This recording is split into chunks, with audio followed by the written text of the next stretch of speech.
And we're back on this holiday edition of the Metal Magdalene with Jet right here on Metal Messiah Radio. And we have another guest with us. We have Jeremy Wagner of Broken Hope. Welcome back to the show, Jeremy. Hey, I'm so glad to be back. I feel like I've been back on your show like a million times just talking to you again. In one day. So, Jeremy, last time we spoke, you were just coming out with a DVD and about to hit Obscene Extreme Canada. How did that fest go for you guys? Well, Obscene Extreme Montreal was great. We literally did that a month after the Czech Republic edition of Obscene Extreme, both of which was the first time Broken Hope did either one. Mm-hmm. So for us, that was exciting. To the fans that attend these Obscene Extreme events, doesn't matter where they are in the world, they just they're insane. They're loyal.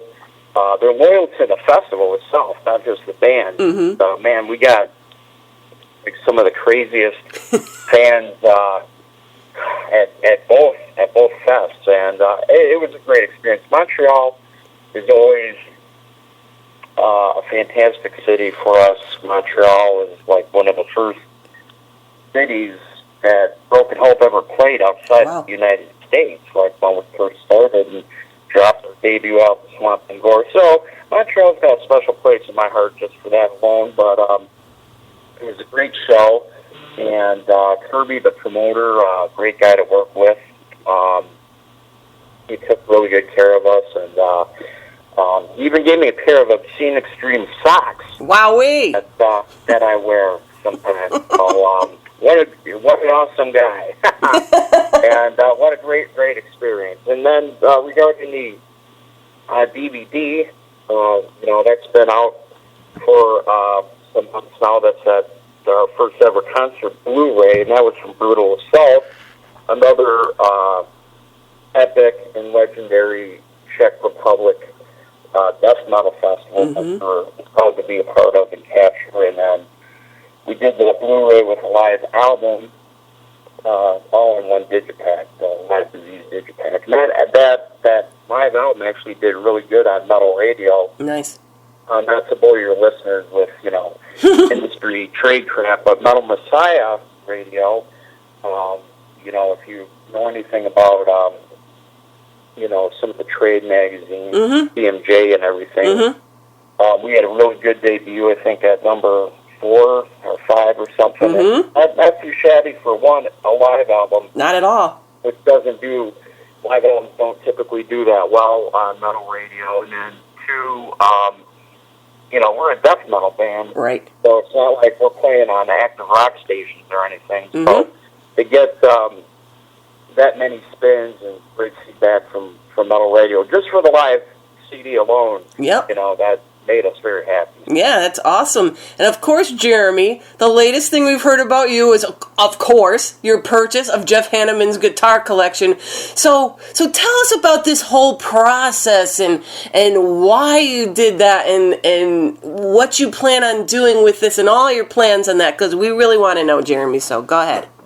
Well, for anyone that did not read the Guitar World feature, which explained that, in one page, the summarized story. Basically, Catherine Hanneman, Jeff Hanneman's widow, was planning to auction a few guitars of his, and then took the auctions down.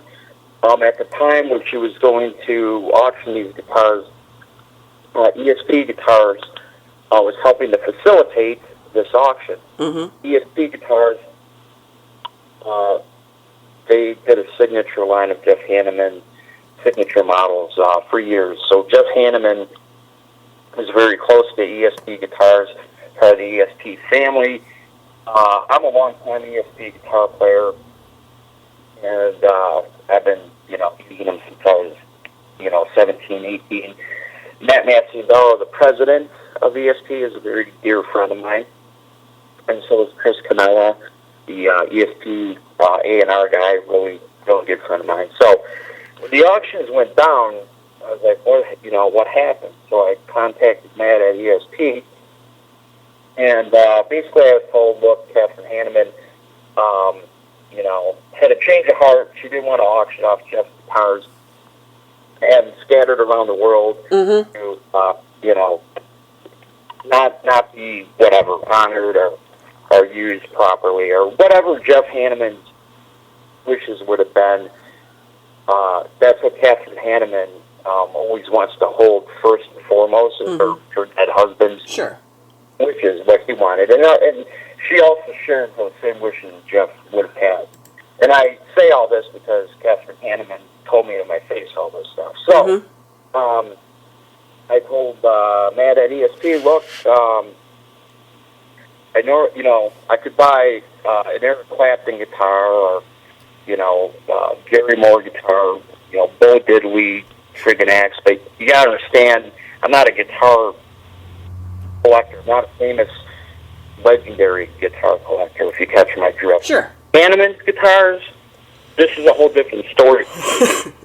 Because Jeff Hanneman is one of the top 2 or 3 biggest guitar influences for me, period. The reason I'm talking to you today, Jet, the reason I have a band called Broken Hope, is because when I was a teenager, I picked up a guitar because I heard Metallica Ride the Lightning and Master of Puppets and Rain and Blood by Slayer all within 18 months. And I'm like, fuck, this is going to be what I want to do. I want to be a guitarist. Didn't want to be a drummer, be a third singer.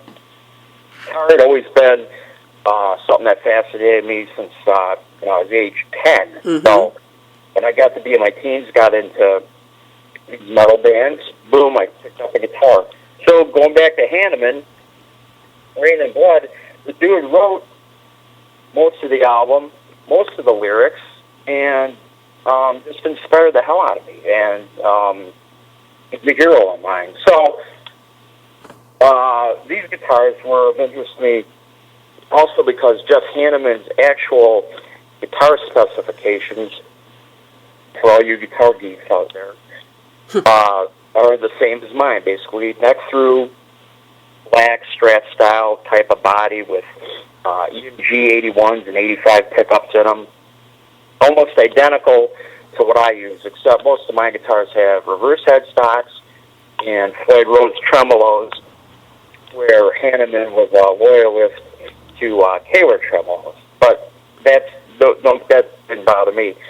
I wanted to have his guitars and honor him by using the guitars. So what happened is Matt said, look, I'll talk to Catherine Hanneman and, see if she might be interested in a dialogue with you. I know you very well, Jeremy. I'm just paraphrasing Matt. And I know where your heart is. And if anyone should have the guitar she's going to auction, should be you. So started talking to Catherine Hanneman, thanks to Matt. Told her what I was interested in. I didn't just want, 1 or 2 guitars that she originally was going to auction. I'd take, or if she had them. There were specific models, too, that weren't on auction I was very interested in, as well as other gear and whatnot. So she put all her faith in me. I flew out to the Hanneman house, which I was very honored to even step foot in that place. And I basically just purchased, a huge part of his estate. And I promised Catherine and I promised Jeff in spirit. And all the fans out there is that whether people give a shit or not, I'm going to use Hanneman guitars to track the new Broken Hope album. Nice. And I've already been writing some new Broken Hope songs for album number 7 on a couple Hanneman guitars. They play fantastic. They're beautiful. They're legendary. And, what else can I say without sounding like new age corny dork? I mean, I channel Hanneman the best way I can when I put them on. I actually, I turn the volume knob up on one of his guitars. I say, thanks, Jeff. And whatever powers that be that put me in this place, in this time and in my life where I could get these guitars and honor you, Jeff, and boom, away we go. And then, I don't know, then the riffs start flowing out of me, and I've already written like 2 songs. We're almost done writing a new Broken Hope album. Wow, nice. Anyway, the point was, I've kept my word and my honor to honor Jeff and Catherine Hanneman by using these guitars to write music, to record music, not to let them gather dust, not to let them wind up in some celebrity, auction shop or behind a glass case somewhere where they could be stared at and shit, and that's it. Not going to happen on my watch. And I don't know. I just have a responsibility now that I took all this on to not only keep my word, which I always keep my word. Yep. Ask any friend of mine. My word is friggin' gold, So I keep my word, keep this responsibility paramount, and that's as the custodian to this guitar estate. I continue to never part with the guitars, continue to use them, and at some point, Jet, I really do want to do this, and I think I mentioned it in the Guitar World feature, is I like take all these instruments and gear and some other personal effects that I have of Jeff's, and some also some rare photo prints that I had made by some number of famous rock photographers like Ross Halfin and Kevin I saw them. Chansky and stuff of Jeff with these guitars, and do like a huge fucking Hanneman display for the public to see at like a NAMM show, which I go to every year in Anaheim, California, or some other event, that we could do this at. So it's not just about keeping these things to myself. Right. When people hear them used or whatever, I would like, people to see them. There's no fans on the planet like Slayer fans. They're fucking berserk, and talk about loyalty. And loyal as hell. And for any Slayer fan that has a love for Jeff Hanneman and appreciates his legacy and what he's done, I'm not going to assume, but I would think it's cool that, wow, look at this fucking Hanneman display. He's gone, but there's all these guitars. Wow, look at, he used this on this album. Yeah, oh, definitely. Man, I remember seeing that Jackson on stage at Clash of the Titans, when I was 15. Holy shit, there it is. And so that's it, man. It's all about Jeff. It's not about me. Well, Jeff Hanneman. The lucky, fortunate Hanneman worshiper in the right place, in the right time, and I think I did the right thing, because again, who knows where this stuff would wind up. Yep. And I'm very, very honored to have this fortune, this opportunity to do this, and I'm very grateful again, and I've said this in Guitar World and everything, I'm very grateful to Catherine Hanneman, because that woman is still in love with her husband. She still thinks about him every day, and she never wanted to do one thing that would disrespect him. So I came along, and she put all her faith in me and trusted me, and that means everything. So there you go. Well, Jeremy, it probably gives her a lot of peace of mind having you have this collection anyways, with, how you are in the metal community. And it's like you said, you're very upstanding, you keep your word, and, you'll be out there using these, and like you said, but geez, Jeremy, what was it like the first time you strapped one of those on? I mean, was it like a religious experience? Yeah, there was one guitar. Well, what I did before I play any of the guitars, I wanted them just a couple of minor things done, like I wanted them set up properly, and a couple things, just like kind of like a tune-up and a string change, so I could play them. So, with respect to another thing in respect to is preservation, Jet. Sure. And I didn't want to like wipe off Jeff Hanneman's sweat stains. Right. Some listeners might be like, "Oh, dude, that's gross, man." No. Sweat DNA. His actual sweat stains and fake blood spatters from when they did like the Raining Blood. Right. And blood album with the blood raining down. Shit like that, I don't want to wipe off. No. So I had this, I flew in, one of the best guitar techs I know, a guy named Nate Weathers, came to the house, and he totally understood what I was trying to do. So he would mask off areas of these guitars, like shine up the frets a little bit, but not fully wipe down and clean all the wood in the frets or on the body. He would reconnect loose wires, change the strings.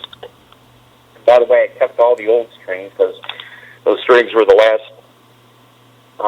strings Hanneman, strummed on and shit. Right. So I wanted to keep that for good luck or whatever. And just because I'm a nut. But I wanted to. So I wanted to make sure, one, I kept them intact, and I'm talking about stickers, little tiny cosmetic things that happened when Jeff had them on Jeff's watch. Shit that I will never touch or change. So when I got the new strings on, and they were tuned up properly and, set up and dialed in, yeah, the first time I played one, again, like I told you before, every time I put one on, I say a thank you to Jeff, thank you to the powers that be, and turn up the volume knob. And, it's just, I know you could, I've played Kirk Hammett's guitars before and shit. Very cool. He's one of my gods, too. But it wasn't like an experience where, I was like, holy shit, I can't believe this is happening.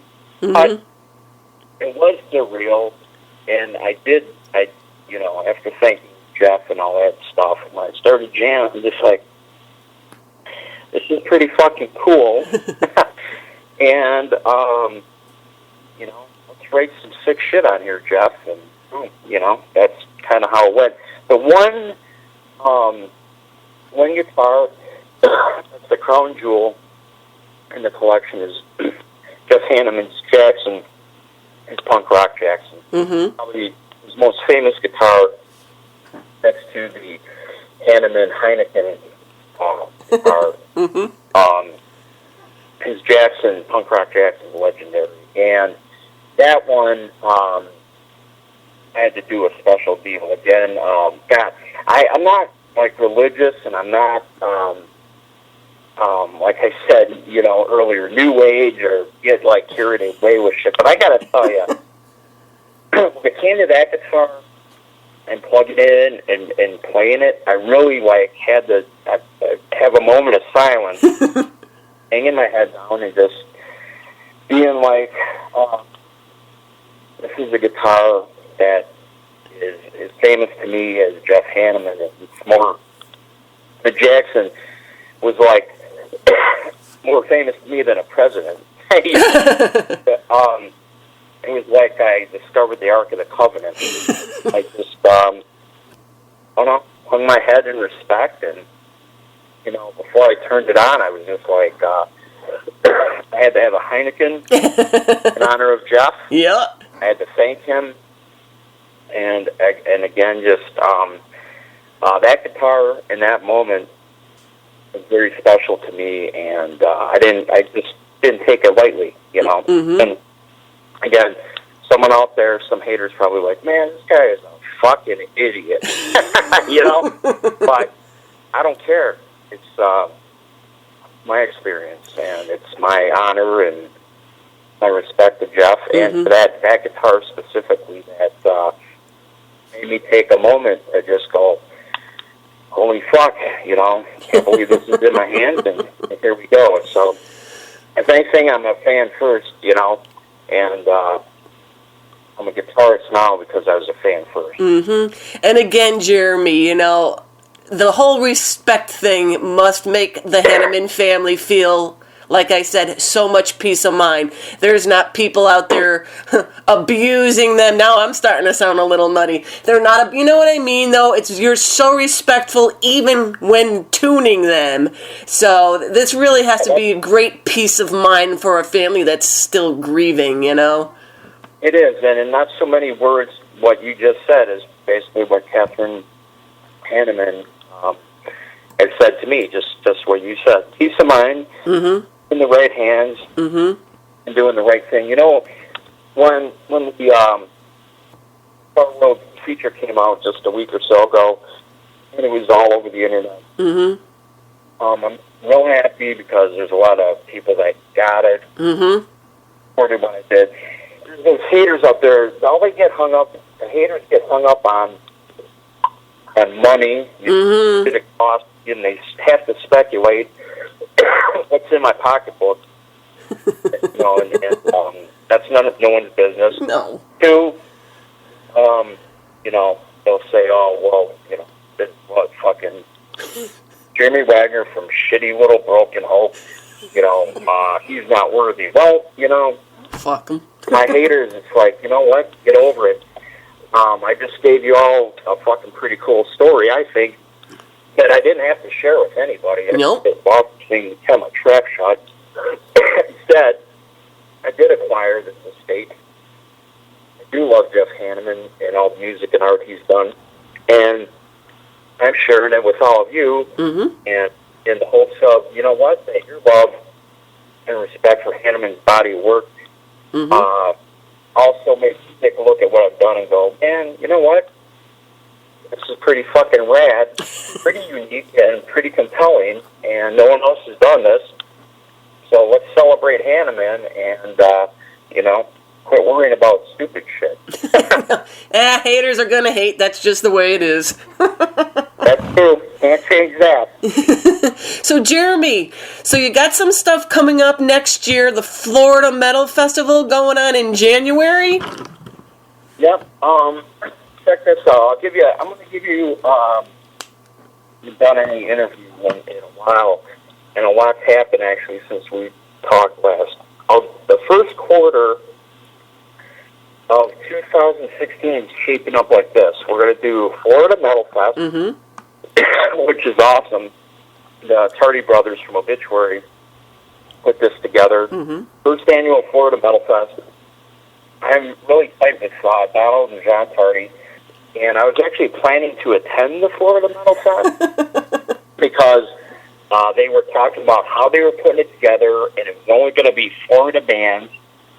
And they were talking about, everyone from, Sabotage to Obituary, Deicide, Malevolent Creation, Atheist. Hey, every death metal band that's still active down there, Cannibal Corpse, whatever, and make it a pure Floridian band metal fest. So I'm like, well, shit.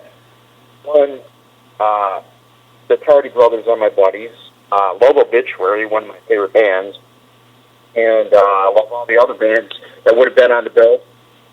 And so I was going to go. Next thing I know, Sabotage, they couldn't do it. Someone else couldn't do it. So the Tardy Brothers are like, it's a Florida Metal Fest, but we don't have to keep it strictly Florida bands. I mean, if anybody is old like me and remembers the Milwaukee Metal Fest store back in the late 80s through the 90s and stuff, those are awesome fests. And the Milwaukee Metal Fest by no means were just Milwaukee or Wisconsin bands. Right. If that was the case, it would be the same show every year. They would always have a shitload of awesome metal bands, and every year have something new and exciting to offer in a fantastic lineup. So the Tardy Brothers they reached out their plan to, like, the Florida Metal Fest will be Metal Fest in Florida, but we will have a bunch of different bands. So they actually mixed it up. Now you got Deicide, can be no introduction, heavy as fuck, great band. Obituary, one of the greatest death metal bands ever. Then you got Corrosion of Conformity. Yeah. Coming out of left field with metal music. You got Trouble added now, Atheist, and just on and on. And Broken Hope were asked to be added to the bill. And when I was asked, I really thought about it for a long time, like, I don't know, 0.2 fucking seconds. And said, yeah, we're on board as long as everyone wants to. Of course, the rest of the guys did. So we got added on, and we're honored. And that'll be our first show of 2016. Also, that same month, January, that we do that show, we should probably be done with the writing process of our as of yet untitled new album. We're trying to get around 10 to 12 songs wrapped up and ready to record, which leads us into February, where we're actually, for the first time, going to meet with a couple of outside producers. Might work on the new album. I won't say any names, only because I think dropping a name and having shit not happen. So right. When it's in ink, then I'll be happy to tell you more about it. But that's something we're doing in February. Having to sit down with a producer or two and the label, and then we'll be doing pre-production. We're doing some now, a little bit right now, a few songs. So we're going to finish our pre-production, and then figure by April. Right now, that's our goal. Actually, start tracking seventh Broken Hope out. Nice. That's our news right now. And that's how 2016 is shaping up for like the first half of the year. First and second quarters. Yeah. So not too bad. Oh, we have our. Actually, this is cool. Speaking of the first quarter of the year, one thing we're doing for the first time ever is a full-blown tour of Mexico. And when I say full-blown tour, I'm talking like 5 shows. But still, it's historical. We're doing flight dates from one city to the next. And playing cities down there we've never played before, and we're really excited. We have a new management company we signed with this last year, Extreme Management Group. They represent suffocation, and cattle decapitation, decrepit birth, burn bleeding, tons of really awesome bands. And we signed on with them this year, and they've been nothing but good to us. And they got us this tour, so we know that we're only working with the best promoters. And what can I say? We're really excited. So things are really kicking off well for next year. Awesome. So you're going to be busy at the beginning of the year. So what? So Jeremy, and wrapping things up tonight, what's going on in the Wagner house for Christmas this year, or if anything? Well, yeah, you know what? We should be talking about the holidays since this is your holiday special, is it not? Yeah, but still, we're talking about it now. So what's going on? Well, I'm staring at a Christmas tree that's about 15 feet tall, decorated, and gifts are going to be going under there soon. And what I'm planning to do with this tree and all the decorations around here is open the house up to our family, and we're actually hosting Christmas here at the Wagner house. Nice.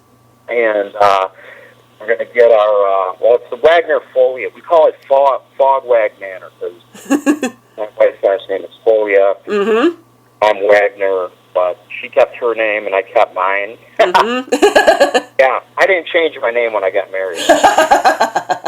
So we are opening our house to our families, hosting the holidays here, and it should be a lot of fun. And given that my kids are metalheads or my daughter's into metal and teen bands, is probably going to be a lot of new metal that'll be unwrapped the Christmas tree and blaring through the house, and then there will be music wars, and multiple people here will leave because they can't stand it, and we'll have the house to ourselves again. So, great. So it sounds like you're going to have a great time then. No, it'll be nice. It'll be nice. I'll tell you on another related note, just for your listeners. True fact told to me by Catherine Hanneman. Believe it or not, Christmas is Jeff Hanneman's favorite holiday. Wow, nice. And I have a Slayer ornament that Catherine Hanneman gave me that's going on the tree. Oh, nice. Make sure you get it big and make sure you put it up really high, Jeremy, so when you guys are having that metal war. Placement is very special and prominent. So, okay. So, pretty nice little fact to end on your holiday special, that little detail. That is nice. Okay, well, Jeremy, I'm going to let you get going. I know you got a million freaking things to do, but thank you for coming on the show to tell us what's going on with you and the whole Jeff thing, and happy holidays to you and your family. Hey, happy holidays to you and all the listeners at Metal Messiah Radio. Thanks for having me on again. Really appreciate it, and look forward to seeing you in 2016.